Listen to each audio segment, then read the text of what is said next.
Hello दोस्तों, कैसे हैं आप सभी। आपका स्वागत है आपके अपने ही यूट्यूब चैनल पर जिसका नाम है इंग्लिश बाई छवि सर। तो दोस्तों, आज मैं डिस्कस करने जा रहा हूं डैनियल डिफो के नॉवेल रॉबिन्सन क्रूसो की कहानी को। दोस्तों, रॉबिन्सन क्रूसो एक ऐसे व्यक्ति की कहानी है जिसने अपने जीवन के बहुत सारे वर्ष एक आयरलैंड पर बिता दिए थे। दोस्तों, यह नॉवेल एक सच्ची कहानी पर आधारित है। यह कहानी एक स्कॉटिश मैन अलेक्जेंडर सेलकिर्क की कहानी है जिसने अपने जीवन के 4 वर्ष एक सुनसान आयरलैंड पर बिताए थे और डेनियल डेफो ने रॉबिन्सन क्रूसो नॉवेल को उनसे प्रभावित होकर लिखा था। दोस्तों, इस नॉवेल के अंदर वैसे तो कई करेक्टर्स हैं, लेकिन 3 मेन करेक्टर्स हैं जिसमें से पहला खुद रॉबिन्सन क्रूसो है, दूसरा करेक्टर ज्यूरी है और तीसरा करेक्टर फ्राइडे है। तो आइए अब शुरू करते हैं हमारा आज का नॉवेल जिसका नाम है रॉबिन्सन क्रूसो। दोस्तों, स्टोरी की शुरुआत रॉबिन्सन क्रूसो से होती है, यानी रॉबिन्सन क्रूसो इस स्टोरी का सेंट्रल करेक्टर है, यानी मेन प्रोटागनिस्ट है। यह पूरी कहानी रॉबिन्सन क्रूसो के इर्द गिर्द घूमती है। रॉबिन्सन क्रूसो अपनी खुद की लाइफ के बारे में बताता है कि वह जब छोटा था तो अपने माता पिता के साथ इंग्लैंड में रहा करता था। दोस्तों, रॉबिन्सन क्रूसो की एक विश थी, यानी एक इच्छा थी कि वह समुद्र में जाना चाहता था और घूमना चाहता था। But his parents refuses to him and says to him, don't be mad and live a comfortable life in your home. लेकिन उसके माता पिता उसको वहां जाने से रोकते हैं और कहते हैं कि पागल मत बनो, अपने जीवन को यहाँ घर पर रहते हुए आनंददायक तरीके से जियो। लेकिन कुछ समय के बाद रॉबिन्सन क्रूसो ने अपने पेरेंट्स को बिना बताए घर छोड़ दिया और एक शिप में चढ़कर अपनी जिंदगी जीने के लिए चला गया। बट अनफॉर्चुनेटली वह शिप एक तूफान का शिकार हो गया और वह शिप समुद्र में डूब गया। लेकिन जहाज में बैठे रॉबिन्सन और कुछ लोगों को बचा लिया गया। दोस्तों, अब यहाँ पर शिप का कैप्टन रॉबिन्सन क्रूसो से कहता है कि अब तुम अपने घर चले जाओ। लेकिन रॉबिन्सन ने कैप्टन की बात ना मानकर एक दूसरे शिप यानी अफ्रीकन शिप में सवार हो गया और अफ्रीका पहुंचकर वहां पर इसने व्यापार करना शुरू कर दिया और धन कमाकर वापस आ गया। और अब एक बार फिर से सी जर्नी यानी समुद्र की यात्रा पर रॉबिन्सन निकल जाता है। लेकिन अब इस बार इसका लक खराब होने की वजह से रॉबिन्सन और इसके कंपेनियंस यानी इसके साथी को पायरेट्स यानी समुद्री डाकुओं ने पकड़ लिया और अब इन समुद्री डाकुओं ने इनको पकड़कर सैले नाम की एक जगह थी वहां पर गुलाम बना लिया और नौकरों जैसा काम कराने लगे।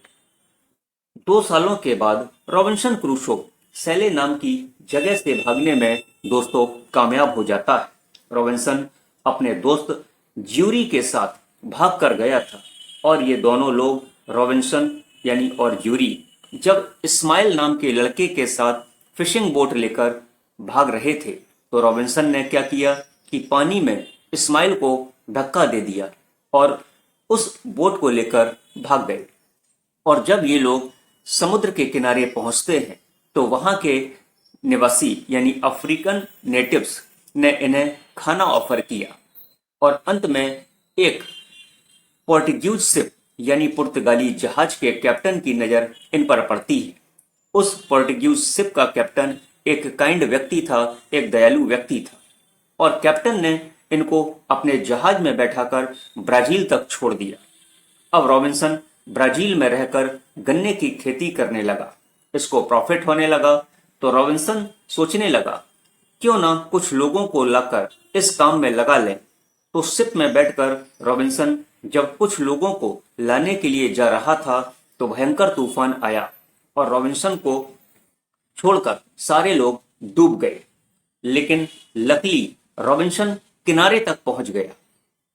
अब आपको वाइल्ड एनिमल से, मतलब अपने आप को रॉबिन्सन वाइल्ड एनिमल से बचाने के लिए उसने वहां एक टेंट लगा लिया और रातें गुजारने लगा और वहां पर रहकर एक कागज पर अपने अच्छे और बुरे दोनों के अनुभवों को लिखने लगा। रॉबिन्सन वहां पर जिस आयरलैंड पर टेंट बनाकर रह रहा था, वहां पर भूकंप आने के कारण इसका टेंट टूट गया और वहां पर अब ये बीमार भी हो गया।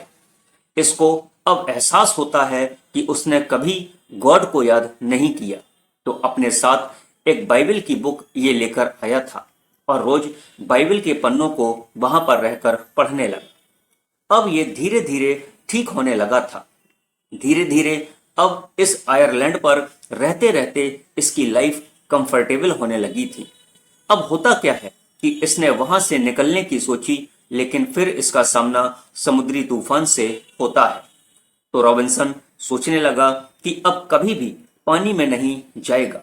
अपने अपने टेंट में आराम से रहने लगा और वहां पर रहकर सरवाइव करने लगा था। दोस्तों, अब होता क्या है, उसी आयरलैंड पर रेत के ऊपर पैरों के बड़े बड़े ये निशान को देखता है। उन निशान को देखकर ये डर जाता है और वापस अपने टेंट पे जाकर छिप जाता है, लेकिन इसको कुछ दिखाई नहीं देता है। लेकिन कुछ दिनों के बाद रॉबिन्सन ने कुछ जंगली लोगों को, यानी सेवेज लोगों को देखा। वे लोग आग के आसपास किसी जानवर या इंसान को मारकर खा रहे थे। तो रॉबिन्सन ये देखकर डर जाता है और रॉबिन्सन अब सावधानी पूर्वक वहां पर रहने लगता है। दोस्तों, रॉबिन्सन को इस आयरलैंड पर रहते हुए लगभग 23 वर्ष हो चुके थे। तो ये सोचने लगता है कि यहाँ से बाहर निकलने के अब सारे रास्ते बंद हो चुके हैं, तो बाकी के बचे हुए जीवन को यहीं गुजारना होगा। दोस्तों, बीइंग एलोन यानी अकेला होने के कारण रॉबिन्सन बोर हो चुका था, थक चुका था, ऊब चुका था। तो अब रॉबिन्सन यहाँ पर सोचने लगता है कि इस आयरलैंड से बाहर कैसे निकला जाए। यहाँ पर फिर से एक बार रॉबिन्सन ने उन सेवेज लोगों को, यानी जंगली लोगों को देखा, जो कुछ लोगों को पकड़कर लाए हुए थे। उनमें से एक व्यक्ति रॉबिन्सन की तरफ भागकर आ गया और रॉबिन्सन ने उसे बचा लिया। तो ये व्यक्ति रॉबिन्सन से बहुत प्रभावित हो गया। ये व्यक्ति रॉबिन्सन इस व्यक्ति को फ्राइडे को मिला था, इसलिए रॉबिन्सन ने इस व्यक्ति का नाम फ्राइडे रख दिया था। दोस्तों, अब यहाँ समस्या थी दोनों के लैंग्वेज की।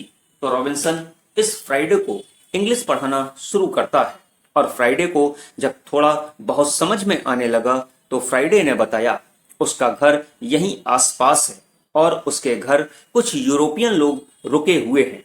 रॉबिन्सन और फ्राइडे दोनों मिलकर नाव बनाने में लग जाते हैं ताकि फ्राइडे के यहाँ तक पहुंचा जा सके।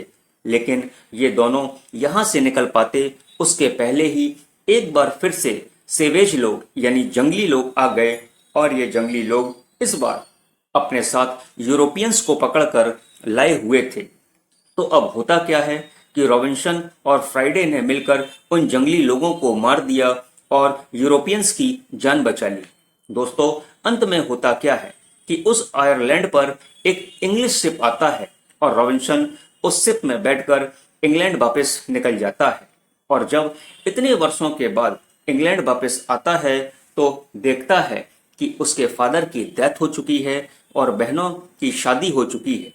दोस्तों, वापस आकर ये अमीर बन चुका था, लेकिन वहां आयरलैंड पर इसके पास धन नहीं हुआ करता था, क्योंकि ब्राजील में इसकी जो खेती थी उससे बहुत प्रॉफिट हो रहा था।